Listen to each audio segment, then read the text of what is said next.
Ghostrunner is one of the PlayStation Plus free titles if you are a PlayStation 5 owner. Unfortunately, not available on the PlayStation 4. However, if you don't have a PlayStation 5 yet, make sure you log in on the PlayStation website on either your phone, on the app, or on your browser, and you can add that game to your library and it'll be yours to play when you do get a PlayStation 5. However, for those of you that have a PS5, Ghostrunner is a game that I highly would suggest you to give a shot to, and I want to talk a little bit about it in this video.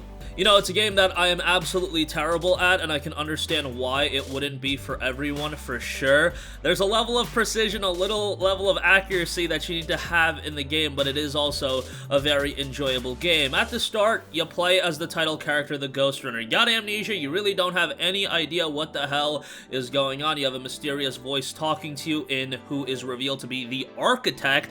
He kind of guides you through, tells you where to go, what to do, and there is an air of mystery to the game that unravels as you play the game. It's interesting, it's gripping at first, and it unravels at a nice pace. Now again, I absolutely suck at this game from a gameplay standpoint. I really do believe that this is a game that some people are gonna jump into and get it immediately. It's a very, very fast-paced game, super stylish. How it's presented is awesome. Stylish, gory, little bit of vulgar, might not be for everyone. Maybe tuck the kids into bed before you jump into this one on full blast, but it's very well presented. And again, the slick presentation adds to the gameplay, and the gameplay starts off pretty tame, you know? You go through a tutorial section, it has a well-designed level where it's introducing you to all the mechanics, how you jump, how you run, how you swing your sword, how you flash into different areas, how you strafe, all that good stuff, and it introduces these mechanics right away in the beginning, but obviously more and more mechanics are introduced. That's incredibly important to keep the game fresh,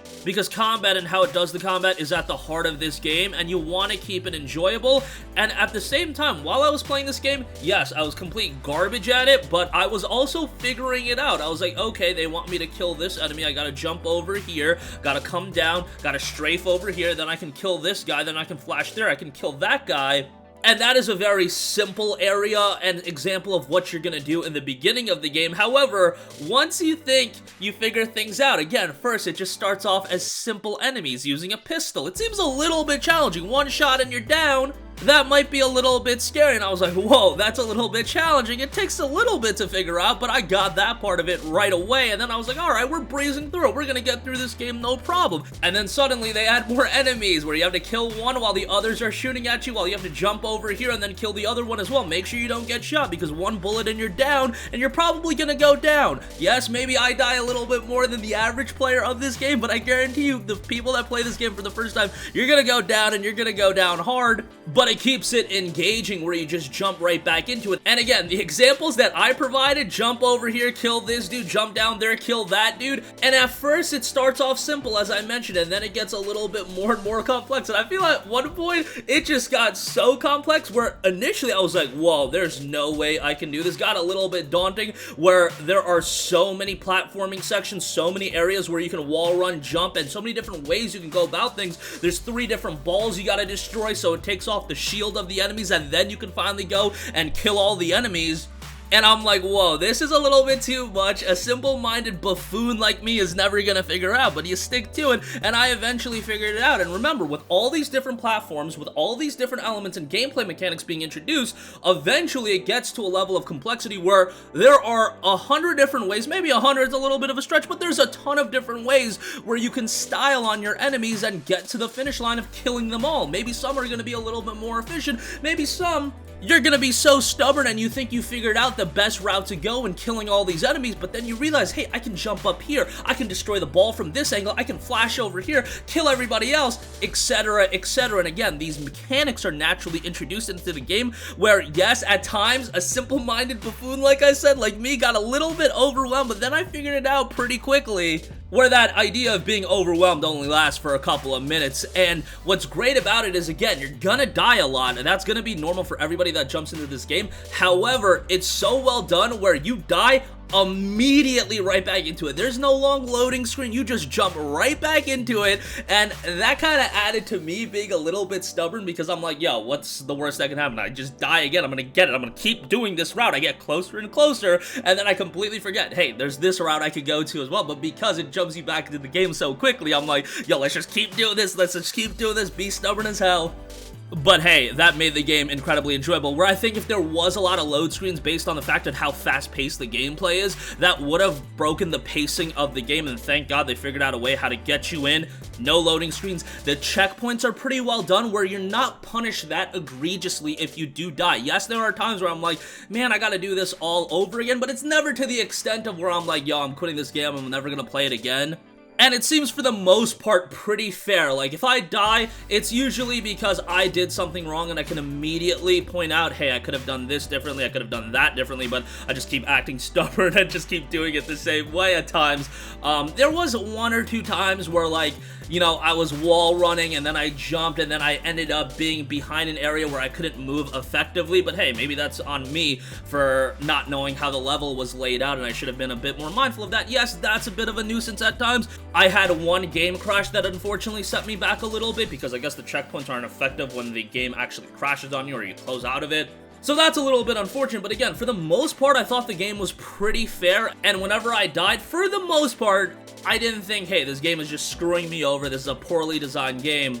It's challenging, and truth be told, this is a game I'm goddamn terrible at, but I didn't really get deterred. There were a few times, again, I felt screwed over, but for the most part, I could immediately assess, yo, I did this wrong, gotta fix it. And again, stubbornness probably held me back a little bit, but hopefully you guys can overcome that issue I have, and the no loading screens really does help a lot. Great soundtrack as well, adds to the flashiness of the game. And while I talked all about combat, slashing, dicing, styling on your opponents, that's not all you do. There's a couple of puzzles to break up the gameplay a little bit. Not the best puzzles in the world, but again, I think aesthetically and from a soundtrack perspective, this game is so well done that even if the puzzles mechanically aren't like blowaway or anything like that, I never really got disengaged from that anyway because I was absorbed into the presentation of the game that I found was rather good. And then I do also have to mention, there are some sections that are just straight platforming, and honestly, if they decided to ever make a game like Ghostrunner where that's all it was, I mean, Mirror's Edge gameplay is what people are going to think about if you play this game. That parkour gameplay, that platforming gameplay, if they ever did a game that was legit Ghostrunner but just platforming, I'd be all over it. The platforming in this game I think is incredibly satisfying, and again, the combat is great, don't get it twisted, but the platforming was so fast-paced, along with how the combat is fast-paced, but it's well done from the platforming standpoint as well. Wall running, sliding into a jump, and then grappling hooking 3 times to a higher platform. Sure, sometimes I feel like the game cheesed me out of hooking onto the grappling platform, and then I'm, you know, struggling for my life to get back up and grappling my way up, but it's all pretty enjoyable. And again, me being absolutely atrocious at the combat, I found the platforming sections a little bit easier, but it still had that fundamental where you do need a little bit of accuracy, you do need to be a little bit precise with your movements because a slight misstep could cost you and make you start back from a checkpoint. The game is free for PlayStation Plus on the PlayStation 5, and it does run really, really well on the PlayStation 5. Outside of that 1 crash that I had, technically this game ran really, really well. 60 frames per second, and I think this is a game you need to play at 60 FPS just because of how fast-paced it is.